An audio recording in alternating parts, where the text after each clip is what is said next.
go here.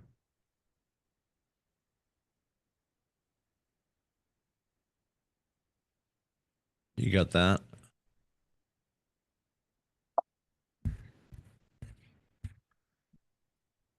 You have to figure out how to navigate this thing again.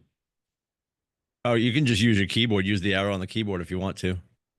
Once you Oh, highlight the screen, if you hit your arrow on the keyboard, it's not doing it.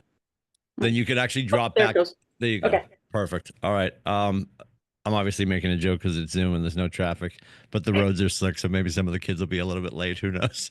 It's Who all knows? good. How much snow did you guys get? Uh, I mean, there's my, probably a couple. I'm in Stratford, probably a couple inches, Yeah, but a lot we of got about untreated roads before I get to 16, a lot of untreated roads. And then our parking lot was plowed perfectly, but there's no salt out there, so it's a skating rink. yeah. Maybe they've changed that by now, but it wasn't great. Yeah. Yeah, we got here in Nashua, we got about 3.5, Hmm. which isn't bad, but No, it's winter. To be expected, I suppose. exactly. It's Yep. been pretty mild so far. Yep. Yep. All right, So, kids, have a great day. Reminder too, if you're not signed up for the holiday party tomorrow in Nashua, just make sure that you reach out to Amber or holiday party someone in someone Nashua? here at the building so we can get your name on the list. In Nashua What or Portsmouth? holiday party? Tomorrow is the awards dinner. I thought that was It's in everywhere. It's at Manchester. the top of the Facebook page. Hopefully you haven't missed it. I thought it was in Manchester. Did I say Nashua? I apologize. It is in Manchester. I apologize. Welcome back to the Okay. show. Welcome back. Yes, tomorrow 6 to 10. Yes. All I right. was panicking. Yeah. No, it is. Yeah. I'm gonna stop talking now.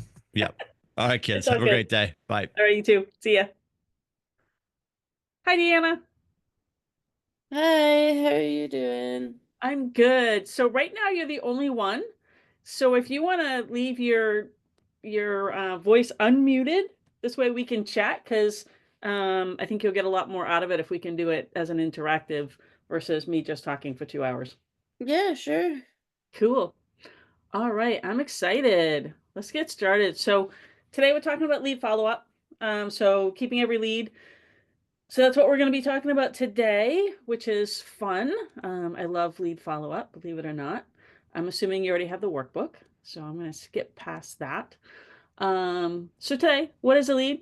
What is lead follow-up? Um, Post lead follow-up, recaps, ahas, and I'm sure you already know the daily success system.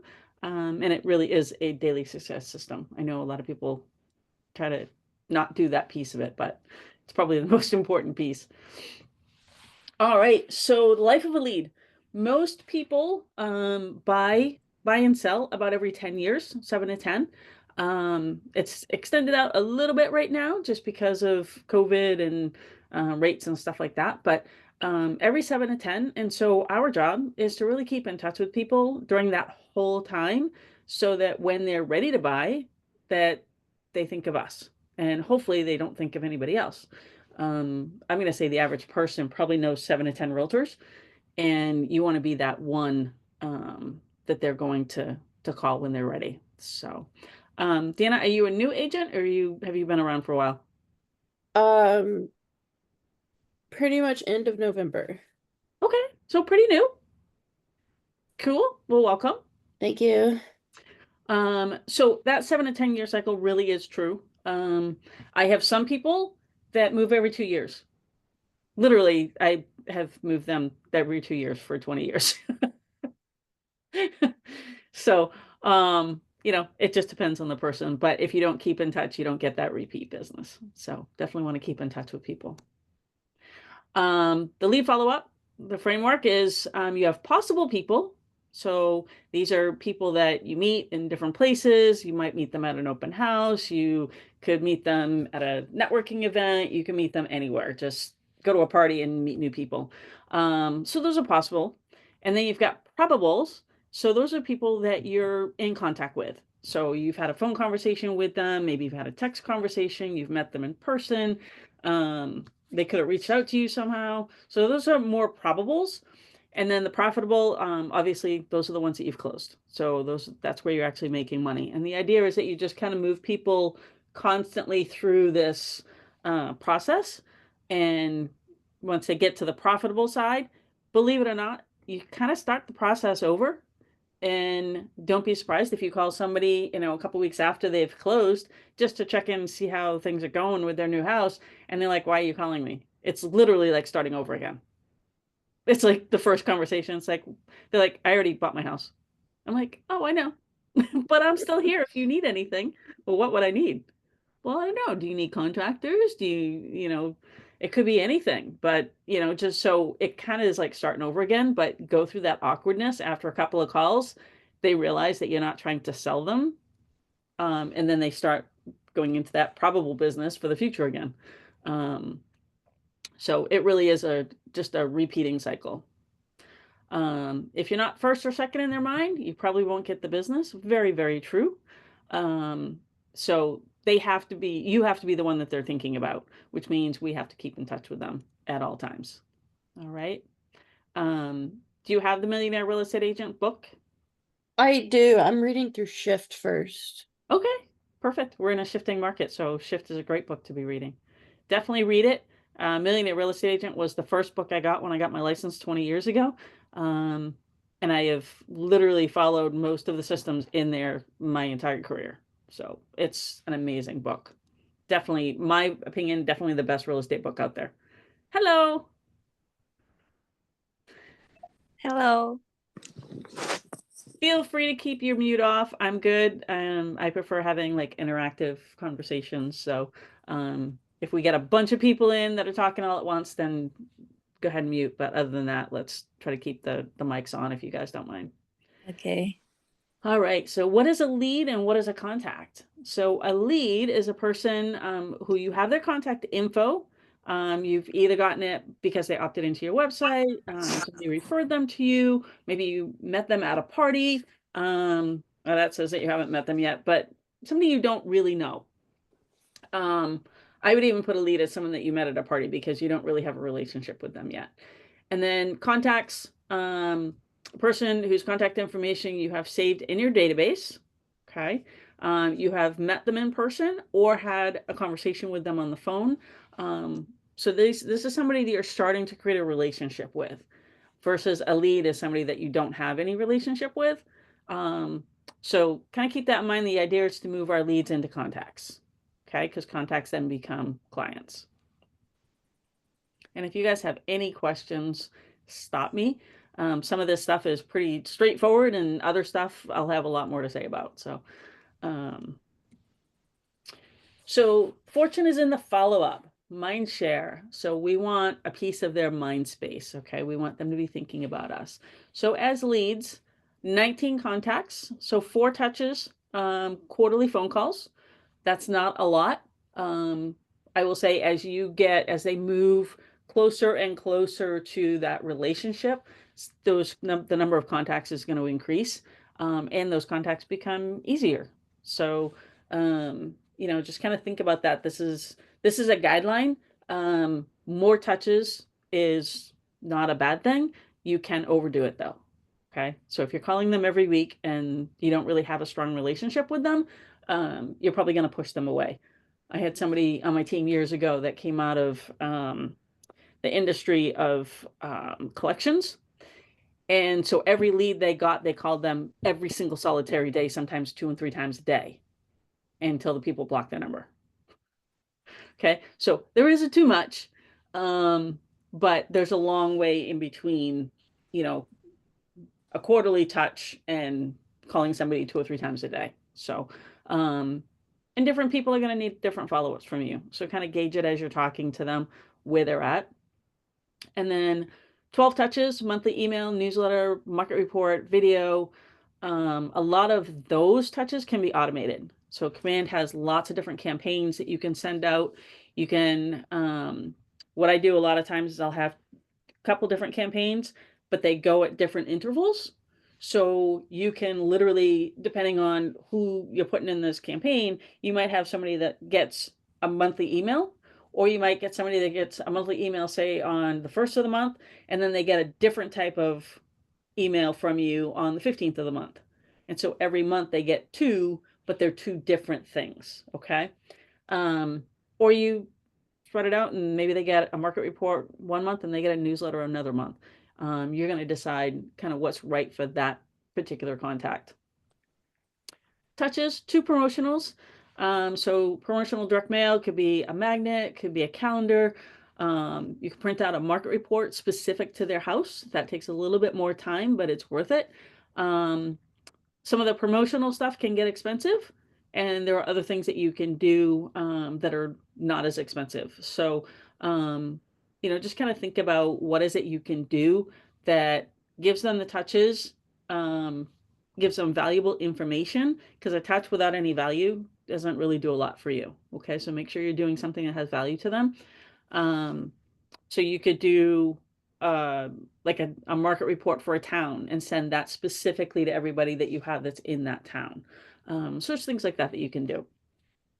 And if you're doing it so that you do one thing and you can send it to many people, it's a lot less work.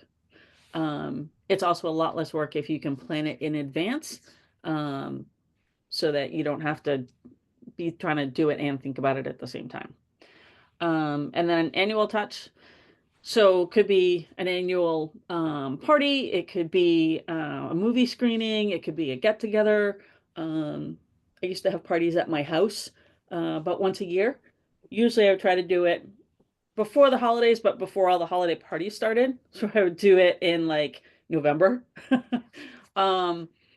And I would just have everybody that I had a relationship with would come to my house, and we would just have a big party. And there was always business that got done at the party. And then one to cement, so a high value touch that solidifies the relationship that you've established, opens the door to future interactions. So a high value touch could be anything from sending them market information for their house. It could be going out to coffee with them. It could be going out for lunch. Could be any number of things, but you want to provide value to them. Okay. Value is the number one thing that we have to give people. Okay. Most people don't have any clue what we do. They don't really want to know what we do, but the vast majority of people want information about real estate. So you have that information, and the more that you can present that to them in a way that benefits them, the more business that you're going to do. And then 36 to convert. So again, 4 touches, telephone calls. So a quarterly phone call. 26 touches, biweekly email. I kind of talked about that with the leads. So biweekly emails offering some type of information of value. If you know what type of property they're looking for, that can be one of those touches. It could be market information. Again, any number of things, but space them out a little bit. Make sure you're watching your timing so that it is going out every other week and they're not getting 2 in the same week. Okay. 2 touches, events, get-togethers, parties. I've done ice cream socials. I've done parties at my house. I've done parties with lenders. I've done like buyer seminars, seller seminars, different things like that. There's all different things that you can do and invite people. Okay. The more that they get to know you and trust you, the more likely they are to do business with you. And then again, the 4 touches. So promotional, direct mail, magnets, calendars, market reports. Really the big piece that changes is 26 touches versus 12 touches. Okay. That's the difference between contacts versus leads. I will tell you that it's very easy for a lead to bounce away from you. They have lots of places they can get information. If you overdo it or underdo it, they can bounce away. So this is a really good gauge for you to, say, am I building a relationship with them? If the answer to that is yes, you want to be on this 36 side. If the answer is no, I haven't yet, maybe stick to the 12 and really just kind of watch their activities. If they start coming to your website, they're looking at properties, they're opening reports that you're sending them, they're emailing you back, they're asking questions, they've definitely moved to the contact side. Okay. So it's up to you guys to pay attention to that and know when they've moved so that you can increase your touches accordingly. Any questions on that? No, ma'am. Okay. All right. So best practices for lead follow-up. Considerations. What are your strengths when working with people? So what are some strengths that you guys have? Just chime in and tell me what your strengths are. I don't know mine yet. Okay. Well, Deanna, where did you come from? What was your previous work? I've done a lot of different jobs doing temporary work. Okay. What kind of temporary? Just give me a couple of examples. I was a lab technician. I was a project coordinator. I was a I can't remember the name, documentation specialist. Okay. So you just gave me a bunch of strengths. Okay. As what did you do in the lab? The lab tech coordinator? I was part of the lab technicians. I helped prepare food so we can test if it grew anything. Okay. So being organized, right? You got to be organized to do that. You're dealing with other people. You've got systems, processes. So those are all things that are your strengths. So don't necessarily think about real estate, right? Think about the different jobs that you've had and who you interacted with and how you interacted. Were you good at laying out the processes and creating the processes for doing different tasks?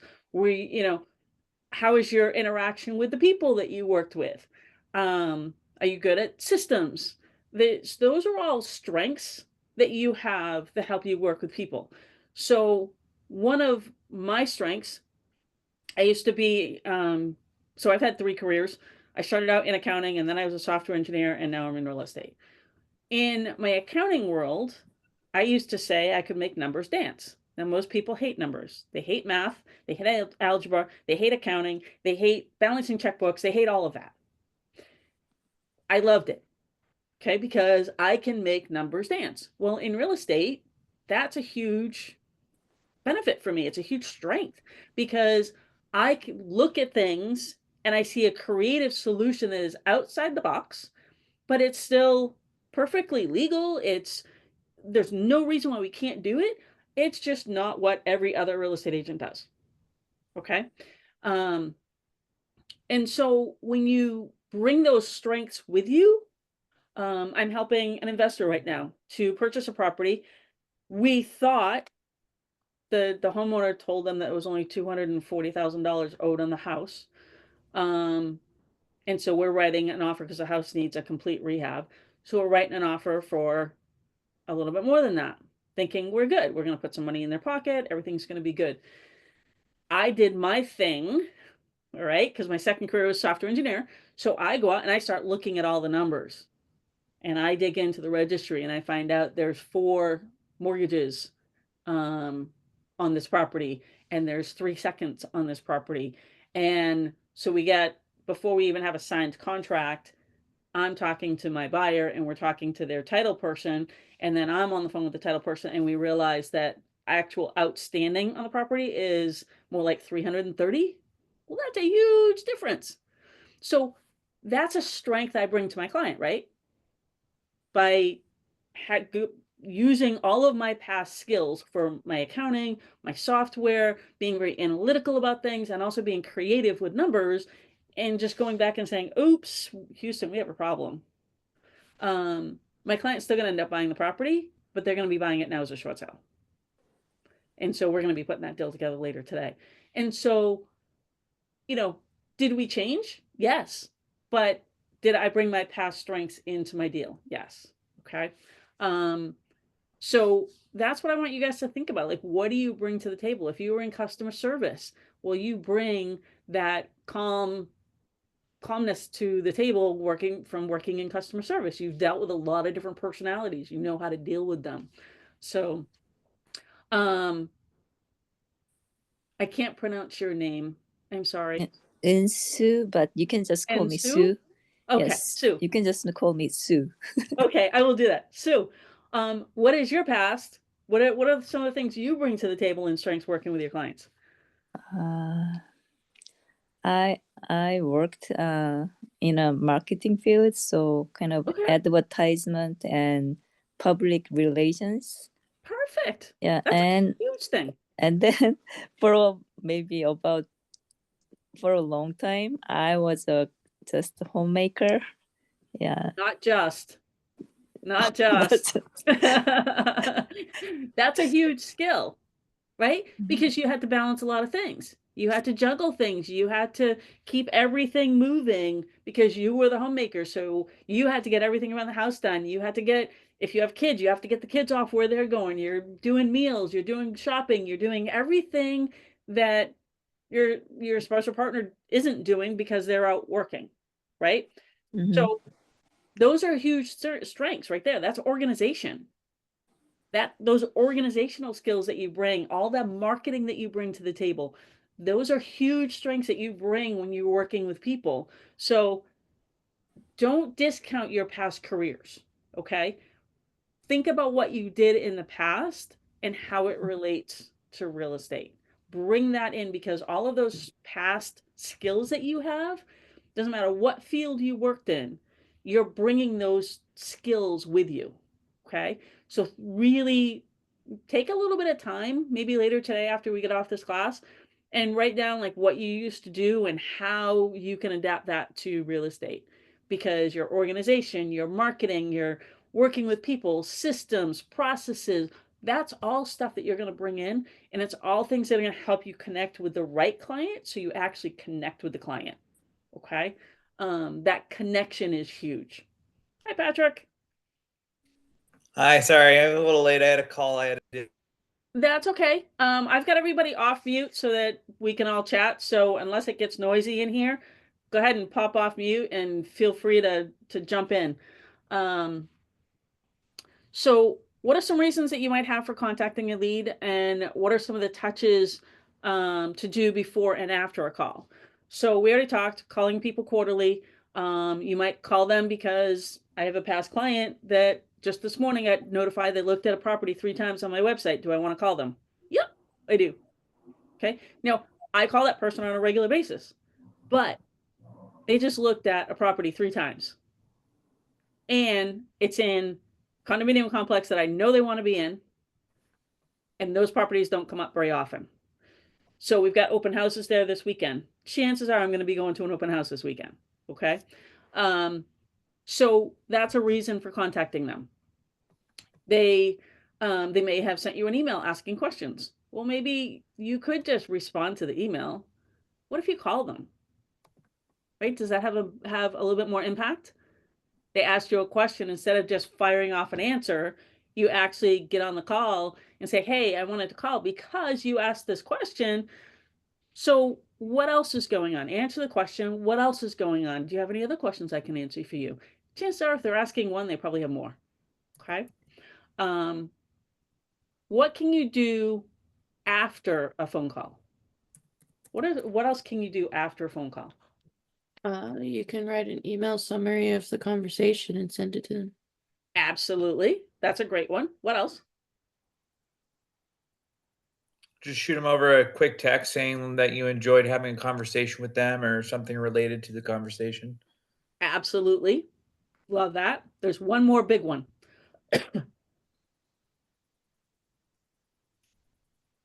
Okay. So the big one, and a lot of people don't do it, but I will tell you it's made me a ton of money. Personal note, handwritten personal note. When you send somebody a handwritten personal note and you do them right after you get off the call. So say you talk to 10 people and you've got their address for those 10 people, you send them a personal note. What is the benefit of a personal note? Does anybody know? There's 2 different benefits of personal notes. Everyone likes to receive handwritten mail. Yes, they do. That's number 1. They have a 98% open rate. And the biggest thing, they have a 2-week stay rate. What that means is if somebody gets a handwritten personal note, they're not going to throw it away. Okay? They're going to put it on the kitchen table. They're going to put it on the coffee table. They're going to put it on the windowsill. They're going to keep it. Okay? And so what happens when somebody else walks into their house? Could be a spouse, could be a grown child, it could be a friend, it could be another family member. And they're like, hey, who sent you that? Oh, that's my real estate agent. They just took possession of you. That's my real estate agent. Okay? As soon as they take possession of you, you have their business. Probably for life, unless we goof up. Thoughts?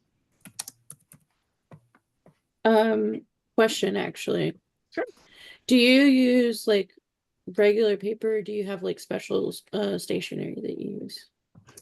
So I have a couple of different things. So you can use you can go to the dollar store and buy personal notes.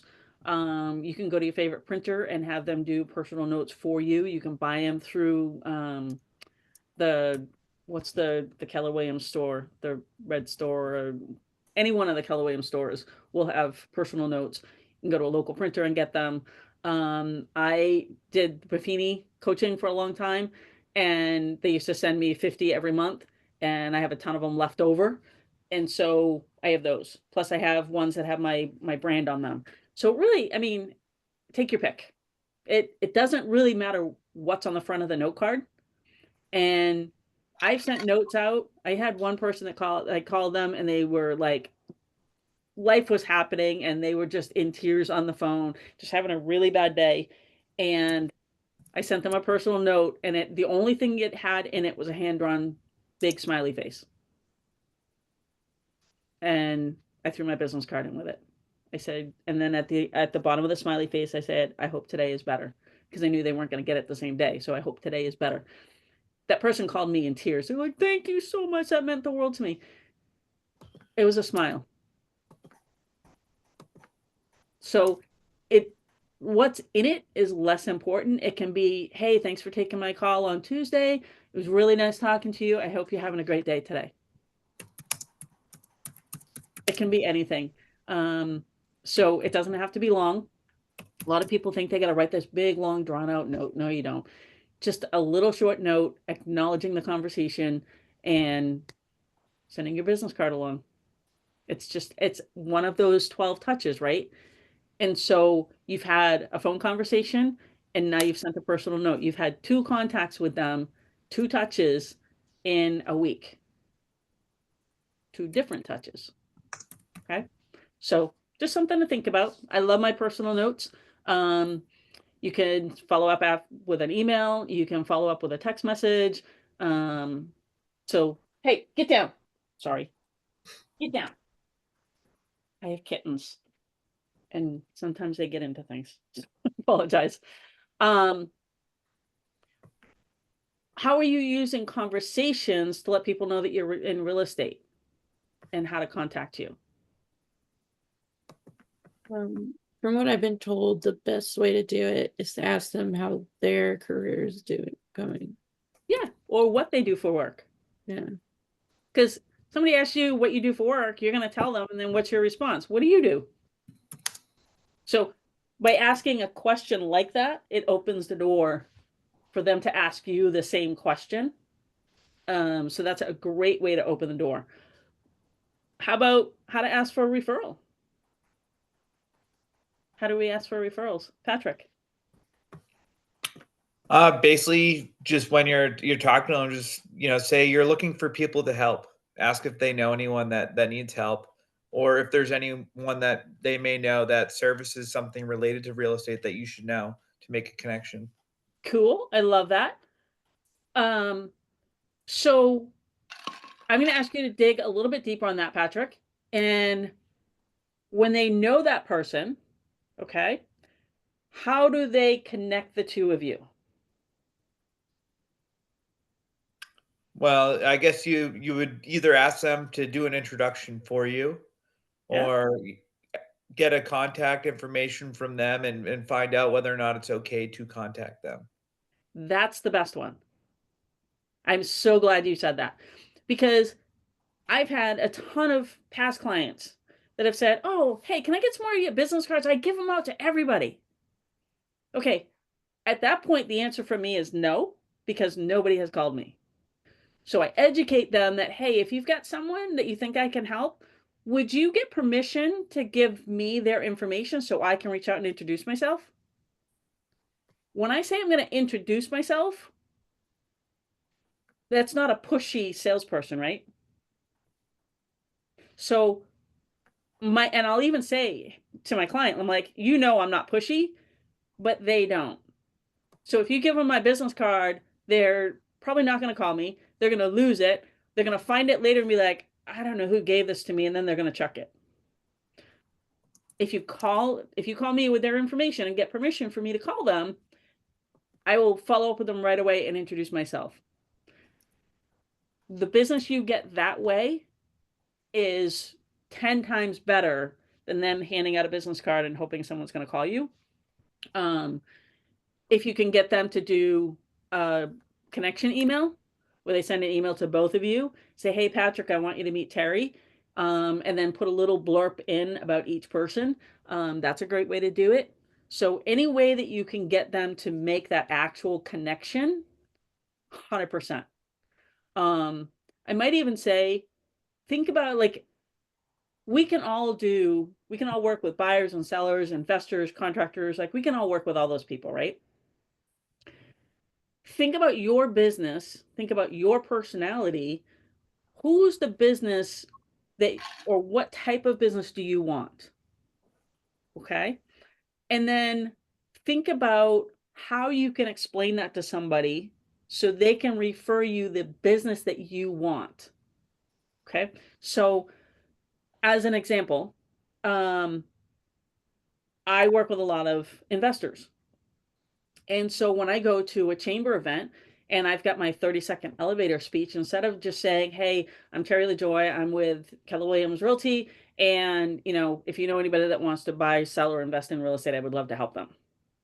Well, when there's 10 real estate agents in the room and we all say that, none of us are getting a referral because nobody knows who to really send to who. But if I get up and I say, hey guys, I'm Terry Lajoie, I'm with Keller Williams Realty, and I want to talk to you today about investing in real estate, because a lot of people think they need a ton of money to invest in real estate. And the reality is I help people invest with little to no money out of their own pocket. If you know anybody that's thinking about investing and they think they can't afford it, please connect me with them so I can help them. Hear the difference? Yes, indeed. So I'm being very specific about my ask, right? And I'm telling them who I'm looking for and how to get them back to me and what I can do for them. And I can do that with sellers. I can do it with buyers. I can do it with investors. I can do it with any particular type of client that I want to get. So think about who your business is. Think about your strengths. We talked about the strengths earlier. What are your strengths that you bring to the table that you can use to get more clients that fit your niche? Okay. As a software engineer previously, most people hate working with engineers. I used to tell everybody in my office, you got an engineer and you don't want to work with them, send them my way. I'll happily pay you a referral. And they're like, you can have them, right? Because the engineer wants spreadsheets and they want statistics and they want all this stuff. And I walk in with that automatically. And they're like, oh my God, I love you. Most people hate working with engineers, okay? I love them because I am one. I speak their language. So whatever your language is, what clients are out there that you can relate to and ask for those clients? Does that make sense? Mhm. Okay. And you guys have questions, just stop me anytime because I can go on forever. When's the best time for me and my business to time block for lead follow-up? So the MREA book says every morning, 9 to 11. That is like a standard time block. That doesn't work for everybody. I will say that is by far the best for everybody. It doesn't work for everybody, but it is the best. And it's the best because it gets it done. Okay. It gets it done first thing in the day So now it's done and it's behind you. And most of the business of real estate starts after 11, right? Title companies don't generally call you at 9 o'clock in the morning. You're not getting phone calls from your clients at 9 o'clock in the morning. So making those outbound calls at that time is a really good time to do it. Okay. I would say also look and say, when else can I lead gen? Okay. The reality is, if you're not actually doing business with clients, you really should be lead generating. That's especially as a new agent and even as a seasoned veteran. Like, if I'm not with clients or I'm not working on a deal, I'm in my database making phone calls, following up with people. That's just what I do all day, every day. That is our job. So what are the best time blocks? Do you guys have blocks on your calendar? One of the things I've been doing, a lot of my like sphere of influence is in the construction world. So if you call during the day, they are not answering. Yep. So the best time to call them is like after 3 p.m. while they're driving home. Yep. Because they're Or usually they're commuting from Boston back up to New Hampshire or something. They're in the car. They're gonna talk. They have nothing else going on. I love it. See, you've identified your client and you've identified the best time to call them. That's perfect. 100% perfect. What about your other business? Majority of people I know, that's the industry they're in because that's what I did before coming into real Okay. estate. So Okay. So if that's the business that they're all in, is that the business you want to stay in? not necessarily, no. Okay. So if not necessarily, find the next group of people that you do want to work with and figure out the time block that's best for them. See, you've got the contractors nailed down. Like, you know exactly when to call and how much time you have. Right? Do the exact same thing for other people. Okay? Lead generation 2 might be, and lead follow-up might be, a networking event. Right? That could be a networking event that you go to a chamber event or you go to a business after hours and you're reconnecting and following up with other business owners or other people that are also in your database. That's also lead follow-up. Okay. So, but Patrick, I love that. Find out exactly what the time block is for those people and do that. And as internet leads and other leads come into your database, figure out the best time that you can follow up for those people. Okay. Deanna, Sue, what about you guys for lead follow-up? I'm mostly focusing on building my sphere of influence right now because I'm actually fairly new to New Hampshire. Okay. So I've been attending like events in Concord, like the Winter Festival and Cool. stuff, and trying to meet people, and I've been joining volunteers Nice. activities. Where do you live? You're going to Concord. I live in Concord. You live in Concord? Okay. Cool. So if you live in Concord, maybe check out the Chamber of Commerce because they're all business owners and they know a ton of people. The average person knows like 100 to 200 people. The average business owner knows 1,000 to 2,000. So those business owners are a great source of business for you. If you go to the chamber events, business after hours, ribbon cutting, if they've got a referral group that you can get in or start another one, that's what I'm doing in my chamber because we have a morning group and I'm starting a lunchtime group. And so create that referral group, join a BNI, do those things that connect you with people, and then do your business to businesses or go out for coffee with somebody. Maybe you met them and you're like, hey, let's go grab a cup of coffee so I can get to know you better and make that conversation all about them. Okay. The person who talks the most in a conversation feels the best about it. Okay. So you want them feeling good. So make sure you let them talk about who they are, what they do, what's important to them, and let them ask you questions, answer their questions, and then turn it back to them with another question about them.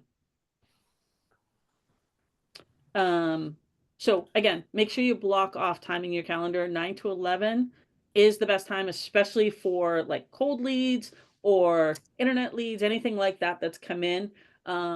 If you know a time because they're your sphere or because of a trade that they're in or something like that, put another block on for those people. Okay. Questions about lead follow-up timing? No? Okay. How much time should it take to reach out to a lead? What are your thoughts? How much time does it take to, if you've got, I'm going to use an internet lead just because we all get those. So internet lead, how much time do you think it's going to take to make that phone call? Like how long till you make the phone call, or how long the conversation will occur? How long the conversation will occur for? Probably like 10, 15 minutes. If you're lucky, I love those calls. The average call is probably going to be less than 2 minutes. So if the average call is less than 2 minutes and you have a 2-hour time block, you can get through a lot of phone calls. If you get that person who's on the phone with you for 15 minutes, they are no longer a lead, they're a contact, and they need more follow-up in shorter time frames, because they're probably, if they're having that type of a conversation with you, they are probably very close to being ready to do business. So kind of keep that in mind. If you have that nice long conversation, you're dealing with a potential client in the near future. Make sense? Yes, ma'am. Okay. Questions on that?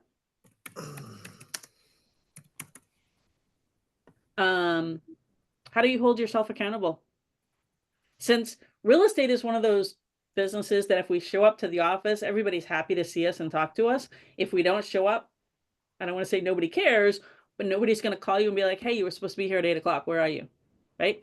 So how do we hold ourselves accountable to being in our office, whether it's a home office or the office itself, and making our phone calls? How do we hold ourselves accountable to that? If I put something on my schedule, I follow it. Okay. Okay. As you get busier, Deanna, that's going to be harder to maintain that. Because you're gonna have a block that says, okay, I'm gonna make phone calls, and then one of your clients calls you during that time block, and they're like, hey, I need you to do blah blah blah, or hey, can you write this offer for me? And we instinctively and automatically go and do that because they're our current client, and we stop making our phone calls. The business of real estate can eat up our time blocks really fast. So what else do we have besides our calendar to keep us accountable?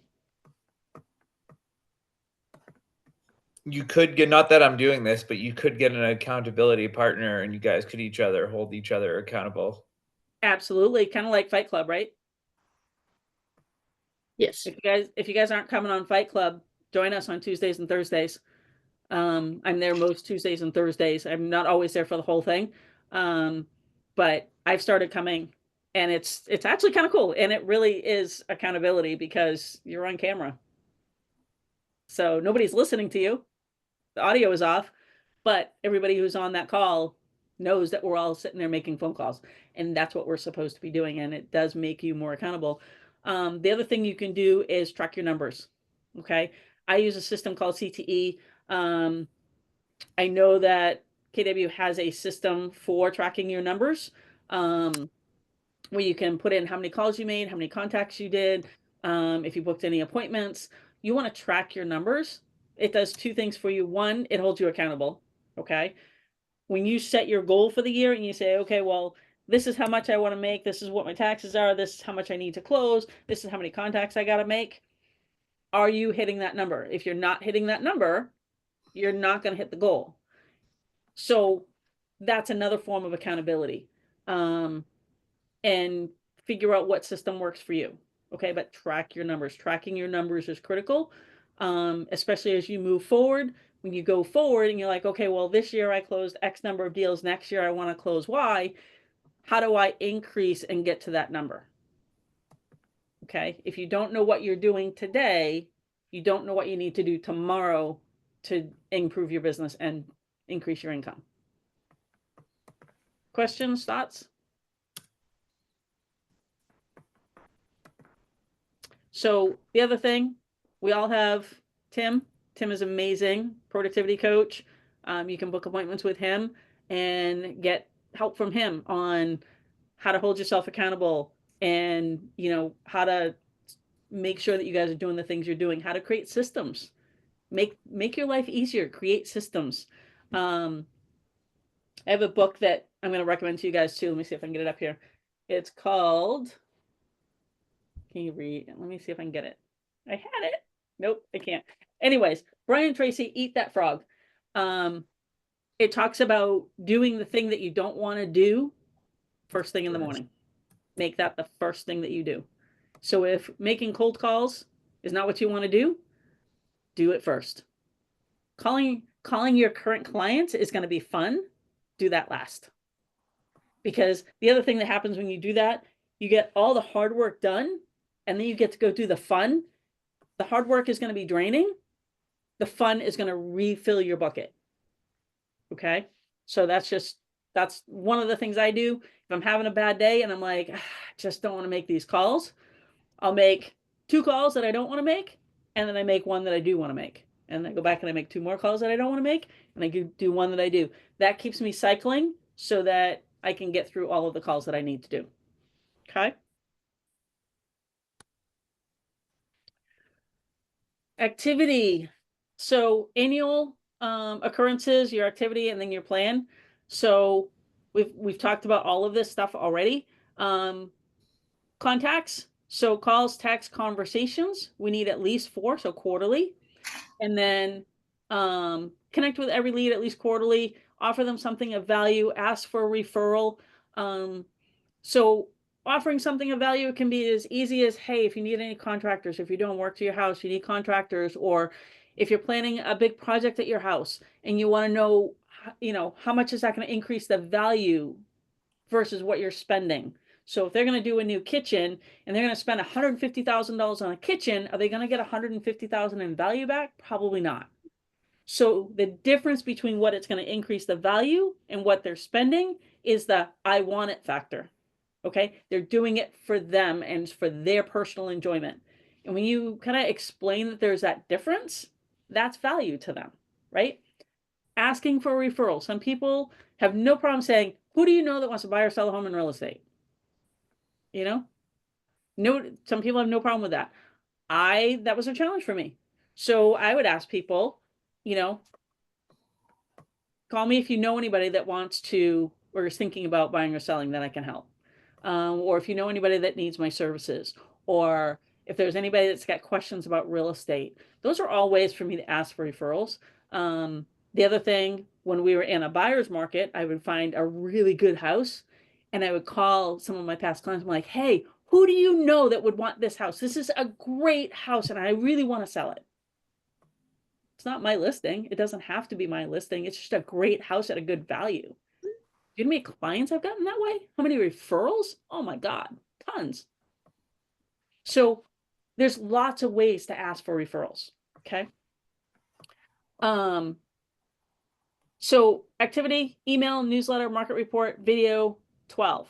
So 1 a month, easy. A lot of it can be automated. You can do your birthday cards at the beginning of the month for the whole month and then send them out. You can send them all at the beginning of the month and be like, hey, I know you got a birthday this month. Okay. Market reports. These can be automated. We have lots of computer systems that can generate market reports for us. Or you can do a market report, maybe do it by town for the towns that you serve, and you send that report out to everybody. This way you do it one time, but it goes out to multiple people. You can do a video. So 4 times a year, getting on the screen and doing a video and talking about something. Talk about the market. Talk about, you could talk about foreclosures. You could talk about investors. You can talk about buying multifamilies. You can talk about pitfalls. You can talk about home inspection. You can talk about mortgages. You can talk about, there's so many topics. You never have to hit the same topic twice. And guess what? You're creating a library of videos. Maybe you post it on Facebook, right? Like there are so many places that you can do, so many things, topics you can do videos on. Do informative emails. Again, all the same stuff. You could have a blog where you're putting something out on a blog, and then you direct people to it. You send them an email and direct them back to your blog so that they can come and get more information. You could do a neighborhood newsletter, particularly if you live or are targeting a complex. So whether it's a condo complex or any other community, you could do information specific to that community and send that information out. So again, these are things that you're doing specifically. Some of it can be automated. I'm going to say the more you do it yourself, but do it in a way that can be sent to multiple people is better. Okay. Because you're building the relationship with you. That's what you really want to do. Promotional direct mail, local sports team schedules, whether that's, the Patriots, the Bruins, the Red Sox, whatever, an annual calendar that's got your contact info on it. These are just, you want things that can kind of go on the refrigerator. I know a lot of our refrigerators aren't magnetic anymore, but you're trying to find things that will have staying power. So think about things like that. Those tend to be a little bit more expensive. So, think about the budget when you're doing that as well. You could do an event. So once a year, I used to do my holiday event where I would invite all of my past clients and I would invite all my business owners and family and friends all together. And every year there was business that happened at my house on that party. Every year. There were connections that were made, business came out of it, even though we were just together having fun. And there was I didn't talk about real estate at all. Okay. But somebody would be like, hey, how do you know Terry? Oh, she's my realtor. Oh, she's my realtor too. Or, hey, how do you know Terry? Oh, I'm her insurance agent. Or I'm her plumber. Or I'm her electrician. Oh, really? I need an electrician. Boom, business just happened. Right? So lots of ways for you to provide value to your clients. Questions, thoughts about this? I have a question. So when you send an email to clients, do you do in command or using another platform? Do I use what? Do you send an email in command? So I tried editing some design on command, but it didn't work well. So do you send an email on command or do you use other things? I have a different CRM. I would say reach out to our tech person. I think his name is TJ, because I'm actually doing more and more in command, but I'm not a command expert by any stretch, so I don't want to give you bad information. You can create any email you want though, and you can create email templates. I know that. So I would say create those templates and reach out to TJ. His information is right on the hub, KW Hub. So go out there, book an appointment with them, and tell them exactly what you want, and he'll walk you through it. And then they usually have a video that they send you afterwards so that you have that video of how to do it. But I would reach out to TJ. Okay, thank you. Yeah, Terry, he's awesome. his name's KT. KT, thank Yeah. you. I know it's kind of random, not a very usual abbreviation for a name, but yeah, it's KT. I just met with him this morning. Awesome. Yeah. Thank you. Okay, I'm thank like you. computer illiterate, so I got to get a lot of help with that stuff. Perfect. I was on with him last week for like 45 minutes. So I'm still trying to get the template set up. I'm still using .loop and I really want to get out of .loop. And I'm like, in order to get out of .loop, I got to learn how to use DocuSign and the templates. And so yeah, I'm learning too. We're all learning. Does that help you, Sue? Yes, definitely. Oops, went too far. Design your Connect touch plan. We've talked about all different things. I would say just take what's here and design it for yourself. What works for you? How many calls, text, conversations? When are you going to do them? You can, I believe Command allows you to put reoccurring appointments on, which means if you say, hey, I want to call this person every 90 days or every 120 days, it will automatically put it back on your calendar as a task. Okay. So create as many reoccurring tasks as you can, because you don't have to think about them. And then you can add extras as you need them. And same thing with your emails, newsletters, market reports, videos. Plan out your year. You only need 12. What can you do for those 12 things?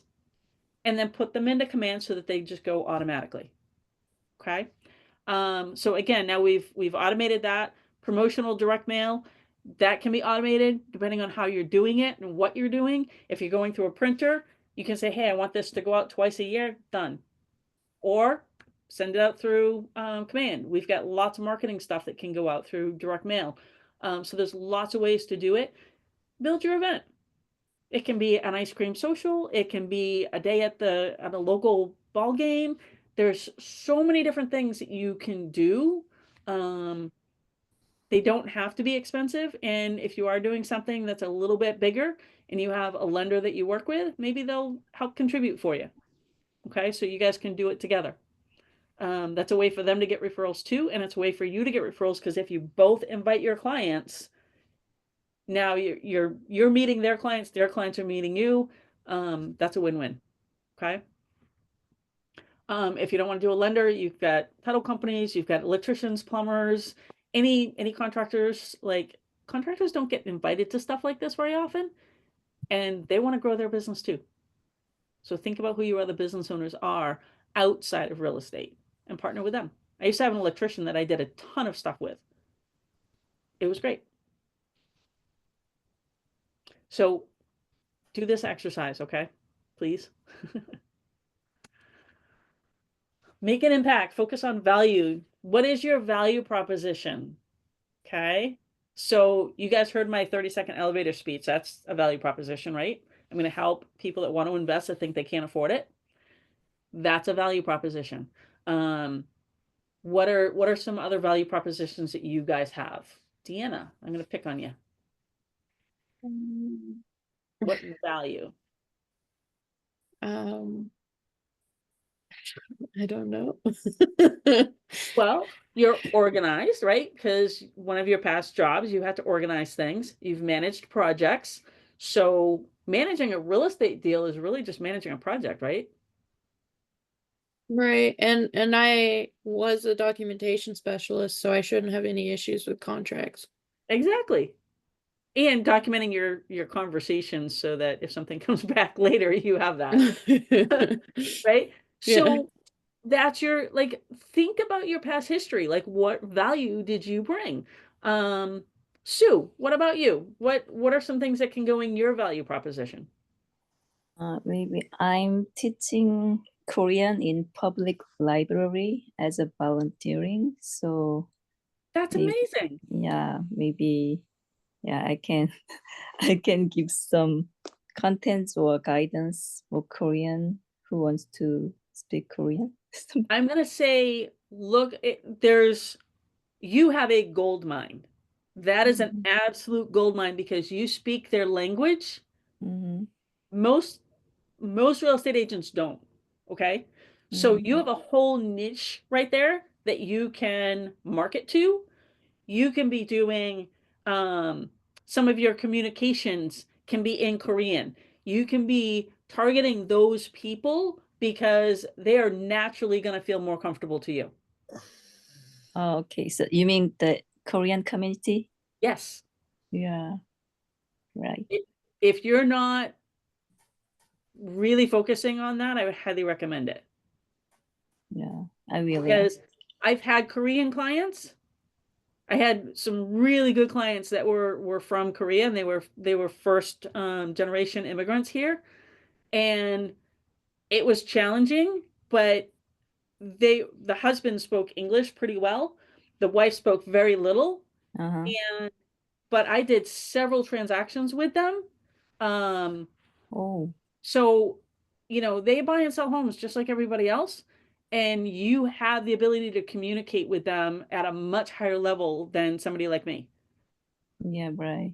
So figure out, you're already tied to that community.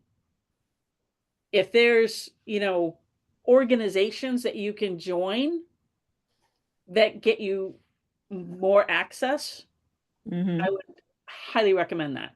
That is a huge value proposition for you. And yes, the fact that you're teaching it, that's Mhm. enormous Oh, okay. because you're an instructor, right? Mhm. The fact that you're a teacher gives you a huge benefit dealing with all clients because most clients that we work with don't understand real estate, right? We have to teach them. We have to guide them. We have to walk them through this process. And Oh, as a teacher, you know how to do that. oh, I never thought that way. Exactly. Yeah. Exactly. So that is a huge value proposition for you. That's a huge community that is pretty untapped, I'm going to guess. Okay. So you have a huge marketing opportunity to you right there. You can do your mailers in Korean so they can read them in their native language. Mhm. That's huge. Yeah. So I need to try to figure out how how can I get the database? I mean Korean database, I think. So I need to connect with them. Yes. Yeah. Yep. And if you want to do any brainstorming, just reach out to me later. I'm happy to do any of you. Like if you want to do brainstorming with me or you have additional questions, reach out to me later. I'm happy to do that. All right. Thank you. And Patrick, your value proposition. I know you got one that's contractors. Yeah, and before I got licensed, I found my way here through investing in real estate. Perfect. So Investing. I love small multifamilies, Nice. and I like old houses too a lot. Cool. See, you got it. When you guys lean into that, because there's a lot of people that want to invest, right? You can actually teach them how and teach them how to find tenants and how to manage their properties. You can do that because you do it. That's a whole community for you as well. So think about those things. Like you and Sue both have really good opportunities for communities that are hard for the rest of us to break into, and you're already in them. You have the ability to do a ton of business in those communities already. So that's exciting. I'm so excited for you guys, for all of you. And Deanna, we got to find a community for you too. You just haven't mentioned it yet. I know it's there. Personal communications.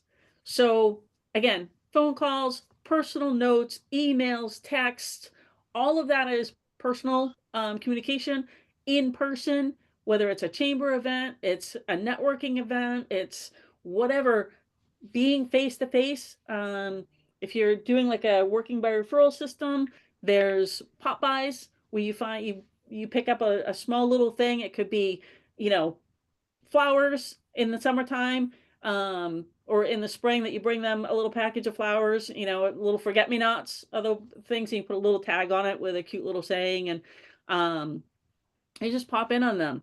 I used to do a chocolate pop by in the wintertime, right before the holidays, where I would just bring them a little jar, and I made my chocolates myself. So I'd bring a little jar and I would fill it with all different kinds of chocolates and put it in a little bag or tie a string on it and leave it at their front door if they weren't home, or I'd give it to them when I got there.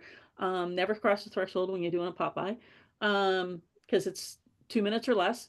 But they thought it was great. So, you know, takes a little bit of time, but that's a personal connection that you get. Um, and then statistics and data, you gotta know your numbers, know what your numbers are, how many contacts are you making to get a deal? What's your return on investment? If you're buying leads, what is the return that you're getting? You want at least a 4-time return on any money that you're spending. So track your money, track your statistics, track your contacts, track your conversions, because that's all going to tell you what you got to do next year to hit your goal. It's also going to highlight where your strengths are and where your weaknesses are. Okay. So if you're going on, say you book 10 listing appointments and you only get one, that's a weakness. You need to work on that listing presentation. Okay. Um, and all you got to do is increase it by a little bit. Okay, 1% increase every day over time, if you get 1% better at your job every day, at the end of the year, you're 365% better than you were when you started. Okay? Those little incremental improvements make a big difference. Practice your scripts, practice your dialogues, practice your presentations. You should not be practicing the presentation when you're on the presentation. Okay? So know your numbers. Lead follow-up, communication. So call in, call out, community events, past clients, open houses, purchase leads, just talked a little bit about those, social media marketing, client referrals, traditional marketing, sign calls, your website, blog, or a newsletter. These are all sources. I think it's page 178 in the MREA book that has the chart of prospecting versus marketing. Prospecting is active action on your part. That's sending calls, sending personal notes. It's sending you doing something, taking action, making Facebook posts, holding an open house, holding an event. That's prospecting. That's you going to the clients and looking for business. Marketing is passive. That's when you take out an ad or, doing something that's, putting ads up, all that stuff. It's all passive. If you get a billboard, it's passive. If you get a yellow page ad, passive, which we don't have yellow pages anymore. I get that, but there's still ads out there.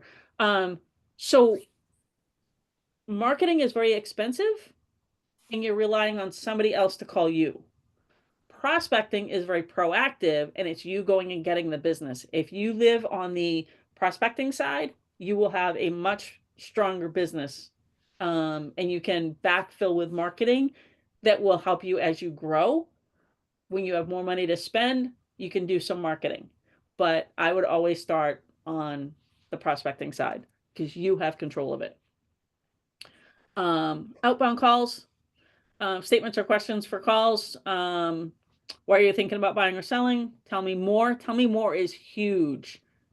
That just allows you to get more information from them and it allows them to talk freely. What will you do? What will that do for you and your family? That's another great question. Why is that important to you? That's another one. There's some of these all come from expired script as well. So, just think about what open-ended question can you ask? If you're talking to a prospective client, be really careful with asking yes/no questions because a yes/no question gets you an answer to your specific question, but it doesn't get you additional information. Okay. Getting them to talk freely, you will get so much information. Okay. And when you're talking to somebody, please, please, please, please don't cut them off. Okay. Don't talk over them. It's rude and they don't like it. And please, if you've got someone on the phone, and I've heard people do this, you got somebody on the phone and they're you're like, I'm not going to get my calls done. Come on, get off the phone. They feel that tension from you. Okay. And when you're like, hey, I got to go, that's rude. Okay. If there's a specific reason my kid's school is calling me, okay, you got to take that call, right? Or the hospital's calling you. You got a family member in the hospital and the hospital's calling. Yeah, you got to take that call. I get that. But don't try to rush somebody off just because they want to talk. Their ability to talk to you means that they feel comfortable with you and they're probably going to be your client at some point. Okay. If you're just like, I got 2 minutes and then, hey, I got to go. I'll call you next week or I'll call you next month. They don't feel like you care. Okay. So making sure they know you care is important. Another question is, how does that make you feel? Okay. If you're calling on an expired and you ask them, hey, why do you think your house didn't sell? Open-ended question. You're like, well, I don't think the agent did their job. Okay. Well, what makes you feel that way? They're going to tell you agent didn't communicate. Agent didn't tell them, again, more communication, how many property likes they were getting or how many views they were getting or, how many times the property was saved or like they're not getting information. And so they feel like you didn't do anything. Okay. So ask those open-ended questions that that's going to allow them to just tell you what they're thinking, and you can get a ton of information that way. There's a warning here about the TCPA. Please, please, please be careful with that. Check your do not call list. Make sure you're following the rules on that. It's a big deal. Okay. Post-lead follow-up. So when two-way communication is established, lead becomes a contact in your database. Move the person from 19 touches to connect to 36 to convert. So they've changed it from 19 to 36. When I first came to KW a long time ago, it was always 36. So I still do 36, even if it's a new person. But it's really easy to just up that just a little bit. Okay. You really do want to cement that relationship. So leads come in, whether they're prospecting or marketing, they come into your database. The lead you don't have a relationship with, the idea is to create a relationship. That moves them into the contact stage. At that point, you have an existing relationship with them. And then you can convert them to clients from there. So you convert by interactive conversations, face-to-face, doing things with them, being in touch with them, and finding out what they need. So when you learn what's important to them, then you can provide it and you can help them. That's when they become your clients. And if you're doing things right, they're going to be repeat clients. Okay. So even after the sale, we talked about this a little bit at the beginning, even after the sale, keep in touch with them. That first call after they close, I've changed it. I used to call them like, hey, how's everything going? They're like, fine, we already have our house. We're not buying another one. It's like, that's okay. Now I've changed it. And it's like, hey, this is your post-sale close, your post-closing call. And I'm like, I just want to check and make sure, you guys are doing good. Do you have any questions for me? No, nothing. Okay. Is there anything I could have done better during the transaction? Now I'm asking for feedback. You got to be ready to accept that feedback. Most times they're like, no, you did a great job. We're happy, blah, blah, blah. That breaks the ice on that first phone call after the closing happens. Okay. And it lets them know that because you close doesn't mean I go away. I'm still here. I'm still your resource. And now I'm setting the stage for keeping in touch with them for the next 10 years until they're ready to buy again. It might be 2. I've got clients that buy every 2. It might be 5. It might be 10. It might be 20 years. Okay. Don't know how long they're going to live in their house. Sometimes I call and it's been 10 years and people are like, Terry, we love our house. We're not going anywhere. I'm like, okay, great. I don't want you to go anywhere. Do you need anything from me? Like, no, we're not moving. Okay. Do you need contractors? Do you need plumbers? Is there anybody else that you need? And they're like, oh, I've been telling them for 10 years, but they forget. Okay. Should just always be there as their resource. I had somebody that I was in contact with all last year. They bought their house like 15 years ago from me, but they were having an issue with a lot line and a neighbor and where their well was positioned. And so they kept calling me with questions and I kept referring them to other professionals that could help them, which was great. That's me being a resource. So continue to do that. That's what's going to get you a lot of referrals. Okay. And ask for the referral. If you don't ask, you won't receive. Questions? No? All right. High value touch that solidifies the relationship you have just established and open the door to future interactions. So one high value touch a year. We've talked about a bunch of them, right? It could be a party. It could be a listing appointment. It could be a buyer consult. It could be any number of things that just solidify that relationship. So that's a huge piece. Ahas. Patrick. Oh boy, you got me first. I was just starting to think about it. I should know from going to enough of these classes that they're going to come up. So Yeah, they are. Actually, I realized that I need to put more effort into prospecting side. Yeah. Okay. So yeah, I'll send an email and trying to make a regular contact with my database. Okay. And prospecting can be going to events too.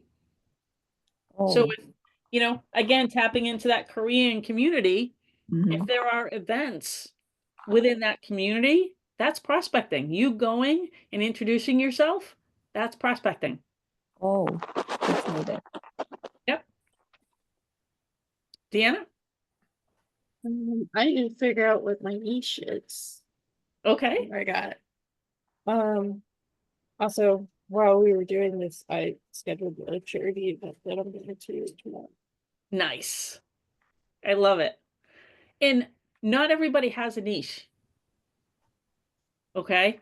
I'm going to say a generalist for 20 years, where I worked with buyers and sellers, and my niche, if you was working by referral, but it was buyers, sellers. I did some investors. I've moved into the investment world more.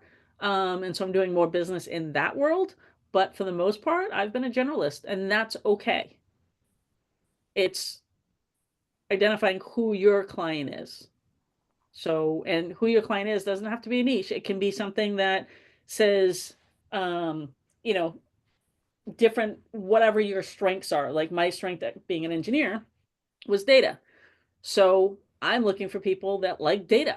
They like information. I will information overload you if you want it. But I've also learned to tone that back. So it's just, it doesn't have to be a niche. Niches are cool. They're good. But you don't have it. You don't have to have it.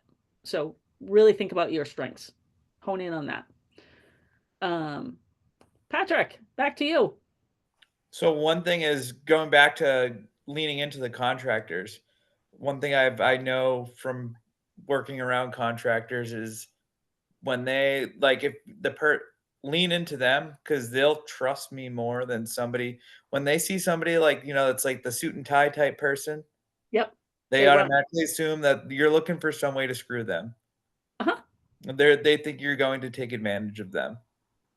So Yep. knowing that I come from the same place as them, they'll trust me more. Exactly. And I get a ton of business from contractors. So I have my number one referring person. I can't even say, well, they have been a client. They've never bought or sold for me, but we've gone as far as signing a contract. But he's an excavator. He owns an excavation company, and he has sent me well over 60 referrals over the years. And to the point where if one of his employees wants to buy a house, he's like, "You're working with Terry or you're fired." I'm like, "You can't say that." He's like, "I can." I'm like, "No." But you're right. They're very, very loyal, and and they're not as trusting of just everybody. So that's a great avenue. And I also like the feedback point, Mhm. contacting after closing to find out what you did or what you could do better. And not Mhm. only that, even like the other agent on the other end of your transaction, you could call them after and ask them for Absolutely. feedback. Like, because it's important to know that the people on the other side of your transaction like working with you too. Yes, definitely. Um, and I will, as you guys get more experience and you've been in the business longer, I want you to always keep in mind where you are today. And when you run into a new agent, help them. There are so many agents that look down on new agents that you don't know anything, and they just want to bully them. And I'm going to say, just be that person that helps them. I'm doing a deal with a new agent right now, and she has thanked me a dozen times in the last week for helping her. And it doesn't take any more of my time to help her, and just treat her with respect and treat her well, and be like, "Hey, do you understand, like, this is what we need to do. Do you understand?" No. Okay. Here's how this works. Because it's a short sale. The person's done 4 deals. I know they don't know anything about a short sale. Okay, well, this is how short sales work. I'm not stepping out and being her broker. I'm just saying, hey, here's general information about how this is going to work, and let's work together to help your client. Working together is way better than locking horns with anybody, always. Doesn't matter who you're working with. Any other ahas or questions? No? All right. So email campaigns. Sue, I think this was one of the things that you were asking about earlier. There's a little video right here, so you can watch it on KW CLM training for email campaigns within Command. Okay. So there are a ton of campaigns already in there, and I know you can set new ones yourself. Okay. So just kind of think about what are the messages that you want to give, and then either look for a campaign that already has them or create one. And sometimes you can create it with, I want this email out of that campaign, I want this email out of that campaign, and you create your own custom campaign with emails that already exist. Oh, okay. That'd be great. Yep. So there's a ton on KWCLM training. If you guys haven't been there, there's a ton of information out there. Success system. All right, you guys have seen this before. It's totally true. Track your conversations, 10 conversations a day at a minimum. I'm averaging between 15 and 20. 17 is my number to hit my goal for the year. So who of you guys, you've been hearing this over and over and over again throughout Ignite, who can tell me what the number of contacts that you need to make every day to hit your goal is? How many conversations do you have to have?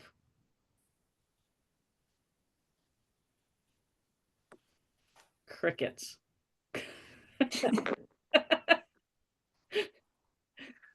All right, minimum of 10. All right. If you haven't already gone through the exercise, please reach out to Tim, go through the exercise to figure out, based on how much money you want to make, how many contacts you have to make. Okay, you're going to back into it. You're going to say, I want to make this much. You're going to calculate your taxes. You're going to add that onto it. You're going to, figure out what your expenses are. You're going to add that on. And then based on average numbers and average contact rates, they'll be able to tell you how many contacts you need to make, how many conversations and how many contacts you need to make every day. Please do that. Without a plan, you cannot hit a goal. Okay, a goal without a plan is just a wish. It's not reality. So please reach out to Tim and figure out how many contacts you need to make. Add 10 contacts to your database. That never changes. You always got to be adding to your database. 10 handwritten notes. We talked about handwritten notes, and they have a 98% open rate. They have a 2-week stay rate. They get you business, 100%. So write 10 handwritten notes. So your 10-5-1 social media engagement. So who can tell me what the 10-5-1 is? Is it 10 likes, 5 comments, 1 post? Yes, you got it. I love it. And your 5 comments, 5 words. So 2 things. Tag the person that you're commenting on, because when you tag them, when you say @ and their name, it's going to send them a message that says, hey, somebody just commented on your post. If you don't tag them in it, they don't know that you commented until they go and scroll through, and most people are not scrolling through. If So you tag reply, doesn't it automatically tag them? Well, it sometimes, but not always. So if you Okay. just make a comment on the post, it doesn't tag them. It doesn't email them. So you want to tag them so they get notified, so that they know that you did that. So definitely do that. And then in your comments, you want at least 5 words. Their name can count for 2 of them. So it doesn't have to be a long comment. Okay, but 5 words, if it's less than 5 words, a lot of the social medias will filter it out as not relevant. Okay. So definitely get on the social media. It's easy. So depending on your age, I'm probably a little bit older than most of you. So social media is a little harder for me than it probably is for you guys. You guys probably still live on it every day. Enrichments, how can you enrich the contacts in your database? Like how can you strengthen those relationships? You can, I don't know, I think Command has the ability for you to connect with their social media, so that you can go straight to their social media. That's a great way to be able to do things too, and reach out to them. So make sure you guys are doing this. The daily success system really does work. Okay. I've seen it, I've lived it, and whenever my business starts to slow down for many, many reasons, and it will, like life happens. Okay. Somebody, a close family member gets sick, you get sick, car accidents happen. There's all kinds of reasons for business to slow down. This is the fastest way to get it going again. And as newer agents, this is definitely the fastest way to get your business up and running. Okay, we don't want you to be one of the statistics that says, hey, you didn't make it to your first license renewal. Okay. This is the way to do it. You guys are in the best company, I believe the best company on the planet for building a successful real estate business. We have all the systems, the tools, the models. All we got to do is follow them. Okay. And there's lots of ways to do it. It's not a one way or nothing. So, questions, thoughts on the daily success system? Are you guys doing it? I have a question with handwritten notes. So would it be okay to simply place mail in mailboxes in a community if you don't know the exact address, or does it have to be sent through the post office? So I'm going to say double check what I'm about to tell you. Mm-hmm. Okay. I know people use mailboxes all the time. However, I believe it is a federal violation to put your hand in somebody else's mailbox. Oh, okay. So you can hang something on the edge of it, and things door like hanger. that. What's that? A door hanger. A door hanger. Yep. But be careful with the mailbox. And I would say maybe reach out to one of the brokers and ask them that before you do it, because I'm pretty sure we're not supposed to be reaching into people's mailboxes. People do it all the time. Like, oh, I'll leave this for you in the mailbox, or drop it in my mailbox and I'll pick it up when I get home. People say that, and that's giving permission. I don't think we're supposed to be doing that without permission. Oh, okay. Yep.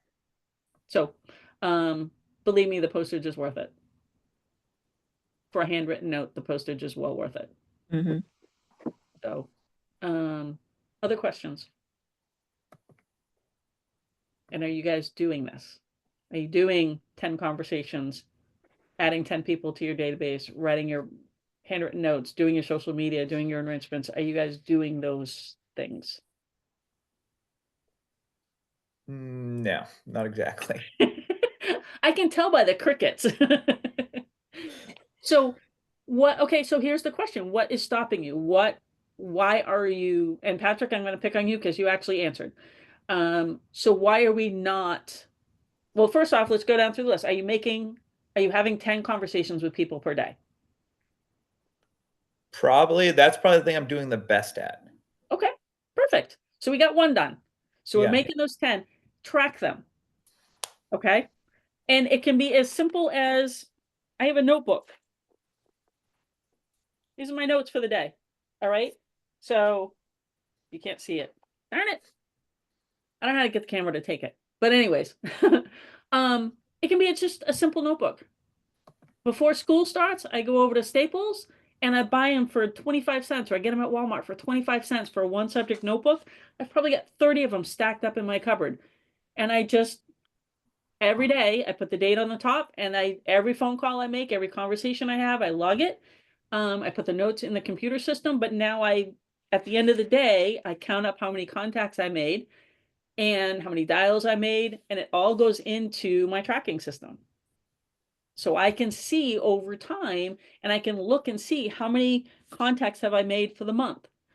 My goal is 425 contacts per month. Contacts, not dials, but actual contacts, okay? And so if I do that, I know I'm going to hit my goal. Okay. So make sure you're doing that. Are you adding people to your database? Patrick, are you adding your 10 people to your database per day? No, because the people that I'm contact usually having conversations with are people that are already in my database. Okay. So how do you get outside your comfort zone and start having conversations with people you don't know? That I'm not exactly sure. Okay. So you work with a lot of contractors, right? Yeah, Are you part of RIA, Real Estate Investment Association? I am not. Join.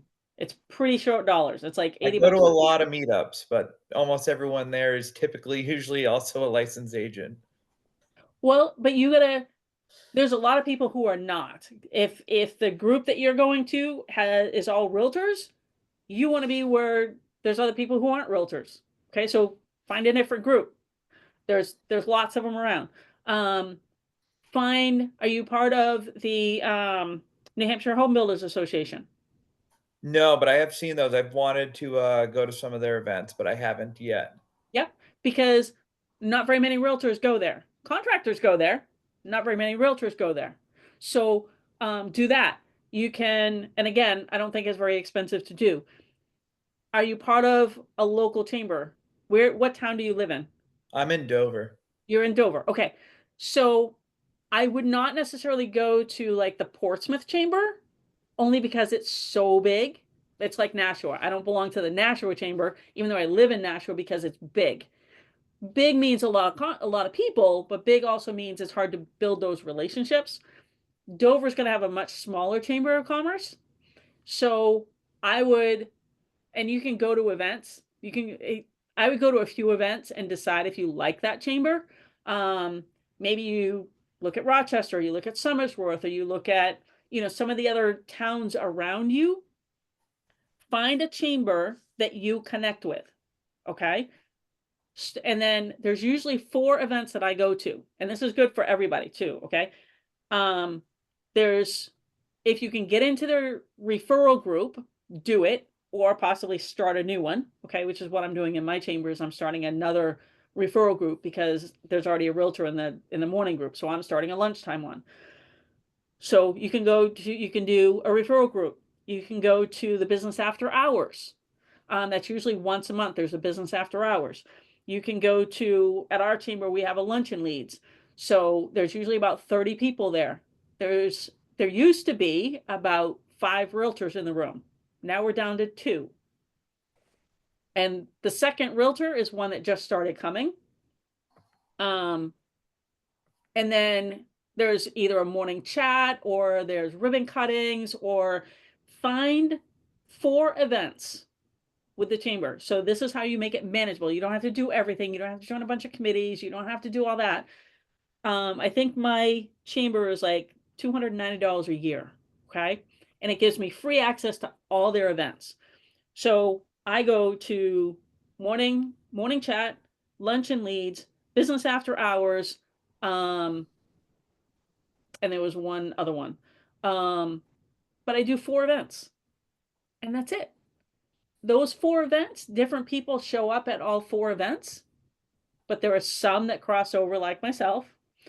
And so you get to build relationships with the ones that cross over, but you also are in 4 different events. So you're seeing 4 different groups of people. So you get to build all those relationships.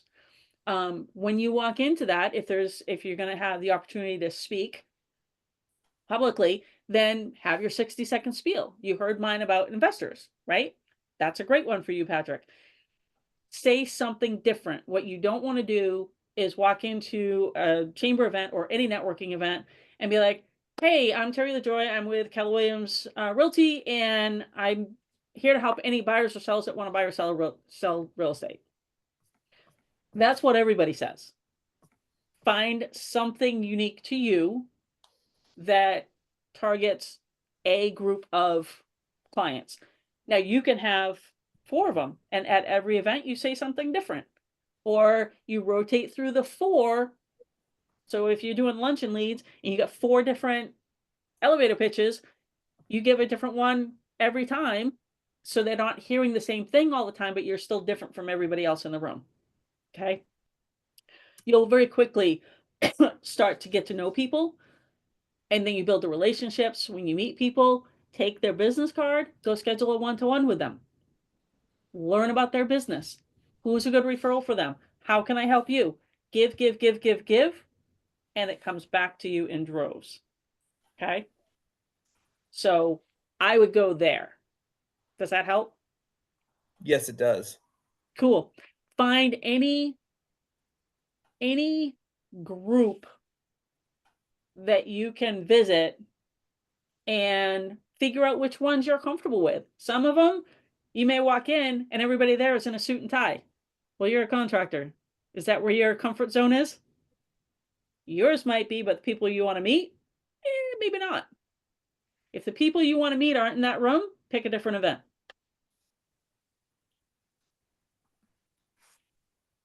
Thoughts? No, that was very helpful. Just one of the challenging parts with that is I do still work full-time construction off and on. Mhm. So sometimes anything that's, during the weekdays, I'm not able to make it to. Okay. Find the events that you can. Yep. It may be that initially you can only do the business after hours. Yeah, I've seen from the New Hampshire home builders occasionally they have some stuff in the evening. Yep. So do that. Even if you can only get to that one event, if there's 30 people in that event, and over the next 6 months you get to know all 30 people, that's a win. So, and it adds people to your database as you're doing it. Okay. So as you're out meeting people, add them to your database. Okay. Business owners buy houses too. Thoughts, questions? Anybody else want to chime in? Having issues with something? No? Last warning. TCPA. Don't call people on the do not call list unless you have permission. All right. It's a big deal. If you have questions, reach out to our brokers. They can help you with that. Command and answers. So you got answers.com, answers.kw.com. You can get help. You can also go to Command Connect. Literally use Command Connect, because when you go to Connect, you can type in a search for almost anything and get tons of responses. Agents all over the country are putting stuff out there. They're answering how to do stuff. So there's tons of information out there. There's also a bunch of courses. I've taken a lot of courses off of KW University. They're great courses. A lot of them are self-paced, that you do it at your own pace. They're awesome. Answers.kw.com, another great place to get questions answered. There's all kinds of tabs out there. Again, there's courses you can get to connect out there. There's all kinds of stuff on KW Connect or answers.kw.com. Just put your question in. Okay. There's a ton of resources. If you need more resources, reach out to Tim, reach out to our brokers. They can help you get whatever other resources that you need. Engage every conversation in the spirit of contribution, and people are happy to be in a relationship with me. So we talked a lot about contribution today, right? Coming from a perspective of being helpful, finding out what other people need. If you help enough other people get what they need, you'll get what you need. Anybody know who said that? What book that's from? What is it? I'm drawing a blank on it. Help me out. How to Win Friends and Influence People. There it is. Dale Carnegie. Haven't Dale read it Carnegie. yet. It's on Thank my you. list. Amazing book. It's an old book and it's a great book. So, The Little Book of Conversations is another one that's got all kinds of conversation starters. But yeah, Dale Carnegie is amazing. So, and it's true. I've built my business on if I help my clients get what they want and I do what's right for them, they always give me referrals and they help me back. So if I take care of my clients, they take care of me, and they do that with the referrals. So, you can't go wrong helping other people get what they want. Celebrate your successes. Make sure you're celebrating your successes, please. So many times we don't, and we just keep pushing forward and what's the next goal? What's the next goal? Take time to look back. There's another book, The Gap and Gain. And the gain is how far you've come. Well, you don't realize how far you've come until you look back. So look at what the gap is between where you are and where you're going, and then turn around and look back at where you started and where you are today. That's your gap and your gain. And if you don't take time to reflect on how far you've come and what you've done and all your successes, it gets really hard to keep moving forward. Okay, you got to celebrate your wins. And that win might be getting your first client. It might be getting your first investment property. It might be having $100,000 in your savings account. It might be whatever you want it to be. But celebrate your successes, even if it's booking your first appointment. That's a huge win. Okay. So celebrate your successes. Anybody have one of your successes that you want to share with us today? I would love to hear your successes.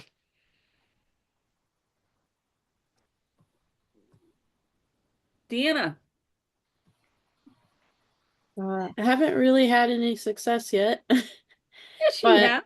I You passed your real estate exam. That's true. National first try, New Hampshire second. So pretty There you go. good on that. I started a mentorship with Carrie last week. So. Perfect. I love it. You have successes. We always have successes. You showed up today. That's a success. Truly. You've had to listen to me for almost 2 hours. That's a success. Yes, it is. You've been a blast. Good. I think it was kind of just starting, but I got my Massachusetts license in November because there are many Koreans in that area. Mhm. So I'll be looking for a group to join, and I'd like to participate in some group. So that's Nice. Well, my success. congratulations on your Mass license and connecting with that Korean group. That's going to be a huge win for you. Yeah.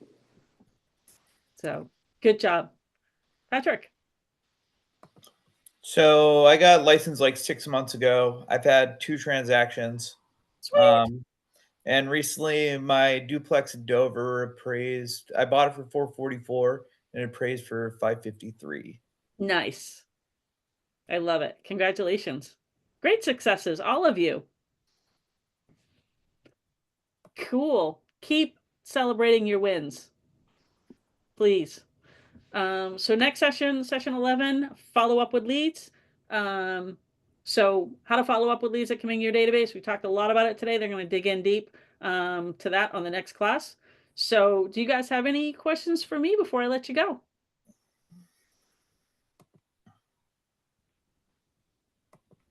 No? All right. Well, I'm easy to find. So if you want to chat with me, reach out. I'm always happy to talk to our agents and help out any way I can.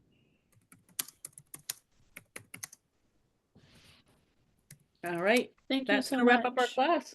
Thank you so much. You're welcome. You guys have a great day. You too. All right. Bye. Bye, guys.